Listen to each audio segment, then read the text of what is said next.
नमस्कार साथियों, युवा स्टडी मंच पर आपका स्वागत है। मैं मिथुन मीना आज आपके लिए कुछ महत्वपूर्ण तथ्य लेकर आया हूं जो परीक्षाओं में बार बार पूछे जाते हैं और आगे भी जिनकी परीक्षाओं में पूछे जाने की पूरी संभावना है। इतिहास विषय के और खासकर प्राचीन इतिहास सिंधु घाटी सभ्यता से संबंधित, जैन धर्म, बौद्ध धर्म से संबंधित कुछ महत्वपूर्ण तथ्य हैं जो परीक्षा की दृष्टि से बहुत उपयोगी है। तो आइए हम इनको देखते हैं और आप मेरे साथ इनका रिवीजन करते हुए चलिए। तो शुरू करते हैं। इतिहास का पिता कहा जाता है। इतिहास का पिता किसे कहा जाता है दोस्तों? हेरोडोट्स को। सिंधु सभ्यता प्रसिद्ध थी, काहे के लिए प्रसिद्ध थी दोस्तों? सुनियोजित नगर नियोजन के लिए। सिंधु सभ्यता के लोगों का व्यवसाय क्या था दोस्तों? कृषि। सिंधु वासियों का मुख्य फसल क्या थी? सिंधु वासियों की मुख्य फसल थी जौ और गेहूँ। सिंधु सभ्यता का सर्वाधिक पूर्वी और पश्चिमी स्थान पूर्व में कहाँ था और पश्चिम में कहाँ तक सिंधु सभ्यता विस्तृत थी? तो पूर्व में आलमगीरपुर उत्तर प्रदेश तक और पश्चिम में सुत कांगड़े डोर बलूचिस्तान पाकिस्तान तक इसका विस्तार था। अब अगला देखते हैं, सिंधु सभ्यता का उत्तर में और दक्षिण में विस्तार कहाँ कहाँ तक था? तो उत्तर में देखो तो मांदा, अखनूर, जम्मू कश्मीर और दाइमाबाद, अहमदनगर महाराष्ट्र में। दक्षिण में दाइमाबाद है, अहमदनगर महाराष्ट्र तक इसका विस्तार था। अगला देखते हैं, हड़प्पा सभ्यता के बारे में सबसे पहले जानकारी किसने दी थी? तो चार्ल्स मेसन ने। कब? 1826 में। उत्खनन कार्य दयाराम साहनी, रखालदास बनर्जी ने बाद में करवाया था, लेकिन सबसे पहले इसकी खोज किसने की थी? चार्ल्स मेसन ने, जिनसे जानकारी दी थी। आगे देखते हैं, मोहनजोदारो में हड़प्पा की पुरातात्विक खुदाई के प्रभारी कौन थे दोस्तों? Sir John Marshall. ये जो हड़प्पा और मोहनजोदड़ो की खुदाई हुई थी उसके हेड थे सर जॉन मार्शल। हड़प्पा की सभ्यता थी, किस प्रकार की सभ्यता थी? कांस्य युगीन। हड़प्पा सभ्यता की लिपि थी, लिपि किस प्रकार की थी दोस्तों? भाव चित्रात्मक लिपि थी। खरोष्टी लिपि लिखी जाती थी, किस प्रकार लिखी जाती थी? दाएं से बाएं, जो बाद में देवनागरी लिपि में परिवर्तित हुई। अगला देखते हैं, स्वास्तिक चिन्ह देन है। स्वास्तिक चिन्ह किसकी देन है? सिंधु घाटी सभ्यता की। ठीक है दोस्तों, स्वास्तिक चिन्ह किसकी देन है दोस्तों? सिंधु घाटी सभ्यता की। ठीक है, अगला देखते हैं, आग का आविष्कार कब हुआ था दोस्तों? पुरापाषाण काल में। सिंधु सभ्यता थी, किस प्रकार की सभ्यता थी? आदि ऐतिहासिक सभ्यता थी ये। हड़प्पा स्थित है, हड़प्पा कहाँ पर स्थित है? रावी नदी के तट पर, पाकिस्तान में। अगला, हड़प्पा में मिट्टी के बर्तन पर प्रयुक्त रंग, मिट्टी के जो बर्तन होते थे उन पर किस प्रकार का रंगों का प्रयोग करते थे ये लोग? तो लाल, मृदभांड। अगला देखते हैं, सिंधु सभ्यता में चावल के दाने, चावल के साक्ष्य कहाँ से मिले दोस्तों? लोथल से, जो कि गुजरात में है। आगे देखते हैं, सिंधु सभ्यता का सर्वमान्य काल था, इसका काल या तिथि तो ये थी 2500 ईसा पूर्व से 1750 ईसा पूर्व तक सभ्यता। मोहनजोदाड़ो स्थित है, कहाँ पर स्थित है? तो पाकिस्तान में। मोहनजोदाड़ो की खोज किसने करी थी दोस्तों? रखालदास बनर्जी, 1922। ठीक है, आगे देखते हैं, नर्तकी की कांस्य मूर्ति मिली, नृत्य करती हुई कांस्य की मूर्ति कहाँ से मिली? मोहनजोदाड़ो से दोस्तों। अगला देखते हैं, सेंदप सभ्यता या सिंधु घाटी सभ्यता की सबसे बड़ी इमारत कौन सी है? अन्ना नगर। अन्न रखने का एक गोदाम था ये अन्ना नगर। अगला देखते हैं, मोहनजोदाड़ो की खोज 1922 में हुई थी। यहाँ से प्राप्त प्रमुख स्मारक कौन सा है? बृहद स्नानागार, यानी सामूहिक स्नान गृह। यहाँ पर धार्मिक या सामाजिक कार्यों में लोग बाग स्नान करते थे। आगे देखते हैं दोस्तों,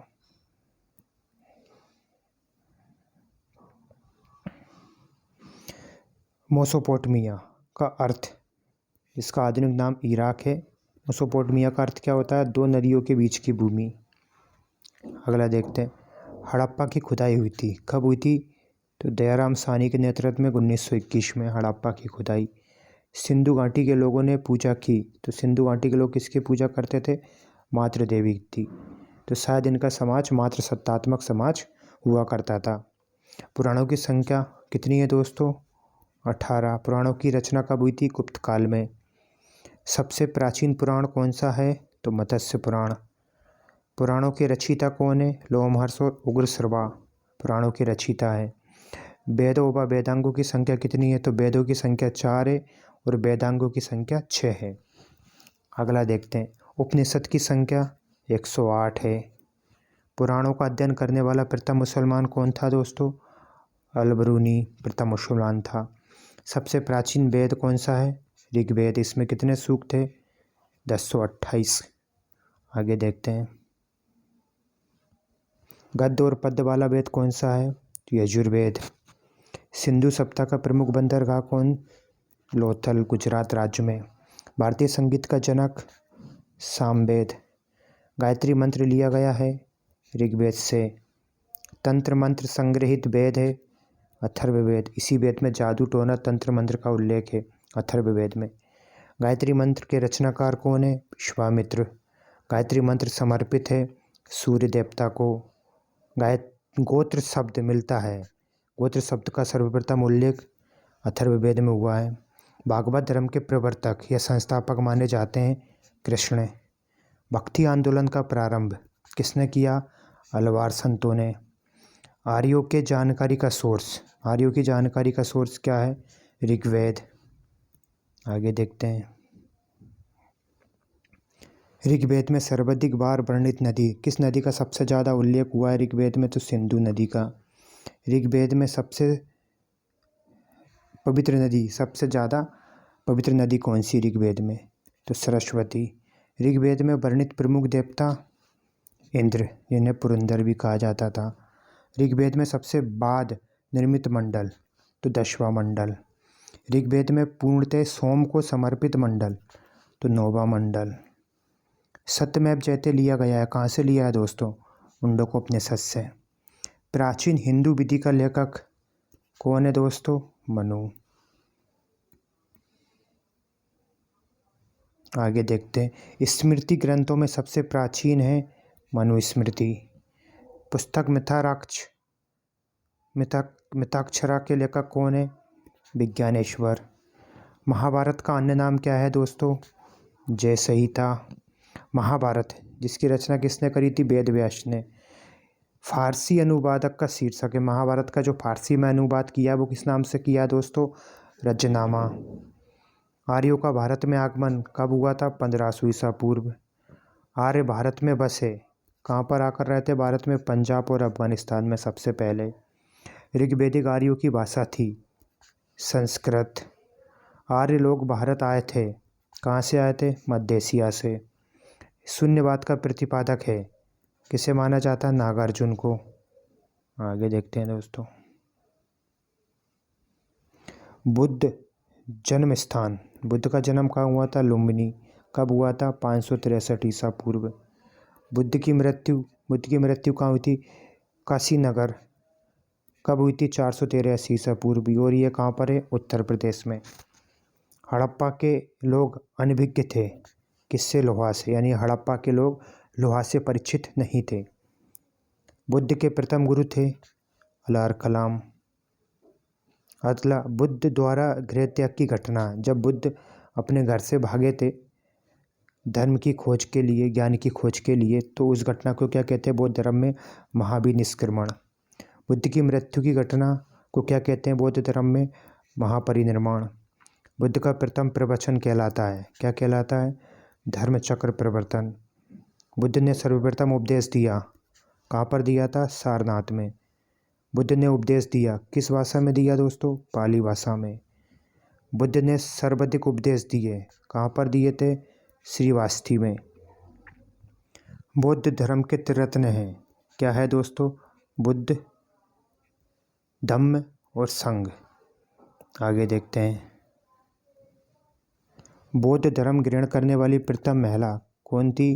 गौतमी। इनका पूरा नाम प्रजापति गौतमी था और ये बुद्ध की सौतेली माँ थी। अगला, प्रथम बौद्ध संगति, प्रथम बौद्ध सभा कब हुई थी दोस्तों? 483 ईसा पूर्व। कहाँ हुई थी? अजातशत्रु के शासनकाल में और राजगृह में। किसके शासनकाल में? अजातशत्रु के शासनकाल में। और कहाँ हुई थी? राजगृह में। अगला, चौथी बौद्ध सभा कहाँ हुई थी दोस्तों? कुंडलवन। कहाँ है? कश्मीर में। और कनिष्क के शासनकाल में। अगला, बौद्ध संगतियों के आयोजन स्थल का क्रम, कौन सी बौद्ध संगति कहाँ कहाँ हुई थी, क्रम। तो सबसे पहली बौद्ध संगति राजगृह, दूसरी बौद्ध सभा वैशाली, तीसरी बौद्ध सभा पाटलिपुत्र, चौथी बौद्ध सभा कश्मीर में, याद रखना दोस्तों। अगला, बुद्ध के पूर्व जन्म पर आधारित कथा, पूर्व जन्मों का संग्रह किसमें है, जातक में, एक ग्रंथ है। अजंता की गुफाओं में किस ग्रंथ का चित्रण है, अजंता की जो गुफाएं हैं महाराष्ट्र में उसमें किन ग्रंथों का चित्रण है, तो जातक ग्रंथों का चित्रण है, यानी बुद्ध के पूर्व जन्म की घटनाओं का वर्णन है अजंता की गुफाओं में। अगला, बुद्ध धर्म का प्रमुख ग्रंथ है कौन सा, पिटक। इसके 3 भाग है, सुत्त पिटक, विनय पिटक, अभिधम्म पिटक। आगे देखते हैं, बौद्ध धर्म का पूजा स्थल क्या है दोस्तों, चैत्य मंडल, चैत्य मंडप। अगला, बुद्ध चरित्र के लेखक कौन है, ये बुद्ध धर्म का ग्रंथ है, इसके लेखक अश्वघोष है। अजीबक पंथ का प्रवर्तक कौन है, अजीबक पंथ की स्थापना किसने करी थी, मक्खली कौशल ने। हिजरी संवत की शुरुआत कब हुई थी दोस्तों, 622 ईसा पूर्व में। सिक्खवाद का प्रवर्तक कौन है दोस्तों, 1500 ईसा पूर्व में हुआ था। कब हुआ था, 16वीं सदी में सिक्खवाद का प्रवर्तन। सूफी धर्म आंदोलन का विकास, सूफी धर्म आंदोलन का विकास कब, 9वीं सदी में हुआ था। इस्लाम धर्म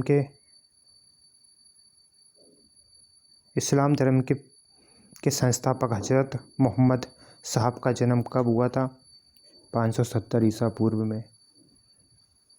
जैन धर्म के प्रथम तीर्थंकर कौन थे दोस्तों, ऋषभवेद। जैन धर्म के अंतिम तीर्थंकर, 24 तीर्थंकर हुए, तो 24वें तीर्थंकर या अंतिम तीर्थंकर कौन है, महावीर स्वामी। जैन धर्म की जीवनी का उल्लेख, जैन धर्म की जीवनी कल्पसूत्र को माना जाता है। महावीर का जन्म कहाँ हुआ था दोस्तों, महावीर का जन्म वैशाली। अगला देखते हैं, कब हुआ था, 540 में। महावीर का जन्म वैशाली में 540 ईसा पूर्व में हुआ था।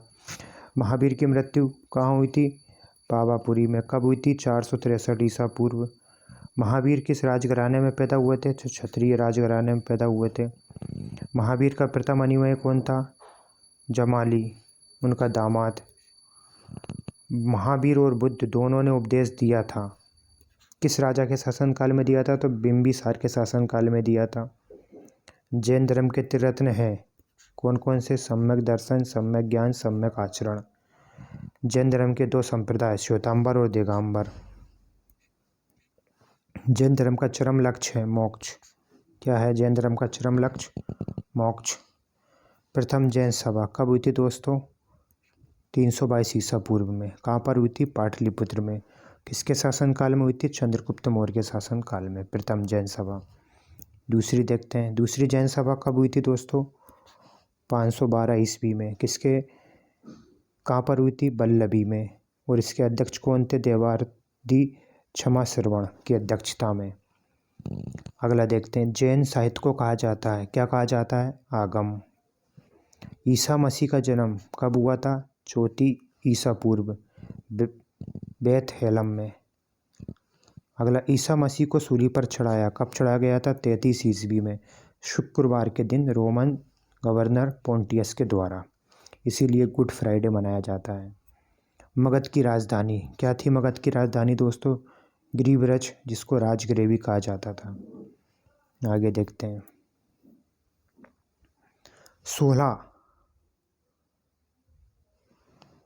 16 जनपदों की सूची उपलब्ध है, कहाँ पर उपलब्ध है, अंगुत्थर निकाय में। शिशुनाग वंश का संस्थापक था, कौन था दोस्तों, शिशुनाग। पाटलिपुत्र की स्थापना किसने की थी, उदयन ने। पाटलिपुत्र बसा है गंगा और सोन नदी के संगम पर। हर्यक वंश का संस्थापक था बिंबिसार। अमित्रघात के रूप में प्रसिद्ध था बिंदुसार, बिंदुसार अमित्रघात के नाम से भी जाना जाता था। जनपद अवंती की राजधानी थी, अवंती की राजधानी क्या थी, उज्जैन। नंद वंश का अंतिम शासक कौन था दोस्तों, घनानंद, जिसको हराकर मौर्य वंश की स्थापना करी थी चाणक्य ने, चंद्रगुप्त मौर्य को शासक बनाया था। सिकंदर और पोरस के बीच युद्ध कहलाता है। जो युद्ध हुआ था सिकंदर और पोरस के बीच, उसको हाइडे स्पीच या बितस्ता का युद्ध भी कहते हैं। ठीक है, सिकंदर की मृत्यु कब हुई थी दोस्तों? 323 ईसा पूर्व, बेबीलोन नामक स्थान पर। आगे देखते हैं। मौर्य वंश का संस्थापक था चंद्रगुप्त मौर्य। मौर्य वंश की जानकारी मिलती है, कहीं से मिलती है? विष्णु पुराण से। सुदर्शन झील का निर्माण किसने करवाया दोस्तों? चंद्रगुप्त मौर्य ने। चंद्रगुप्त अनुयायी था, किस धर्म का अनुयायी था चंद्रगुप्त मौर्य? जैन धर्म का। चंद्रगुप्त मौर्य के गुरु एवं महामंत्री कौन थे? तो चाणक्य, जिनका अन्य नाम विष्णुगुप्त या कौटिल्य भी था। अगला देखते हैं। भारत का मेकियावली कहा जाता, किसे कहा जाता भारत का मेकियावली? चाणक्य को। चाणक्य, विष्णुगुप्त या कौटिल्य, इनका अन्य नाम था। चाणक्य रचित अर्थशास्त्र पुस्तक आधारित है। चाणक्य ने एक पुस्तक लिखी थी जिसका नाम था अर्थशास्त्र। ये किस पर आधारित है दोस्तों? तो तत्कालीन प्रशासन पर, राजनीतिक व्यवस्था पर, जबकि नाम इसका अर्थशास्त्र था। अगला देखते हैं। चंद्रगुप्त ने जैन धर्म की शिक्षा ली, किससे ली थी जैन धर्म की शिक्षा? भद्रबाहु से। आगे देखते हैं। चंद्रगुप्त मौर्य के दरबार में आने वाला प्रसिद्ध यूनानी था, कौन था? मेगास्थनीज, यूनानी राजदूत था मेगास्थनीज, जिसने एक पुस्तक लिखी थी इंडिका। चंद्रगुप्त मौर्य ने अपना अंतिम समय बिताया था, कहाँ बिताया था? श्रवणबेलगोला, कर्नाटक में। और चंद्रगुप्त मौर्य की मृत्यु कब हुई थी? 298 ईसा पूर्व में। धन्यवाद।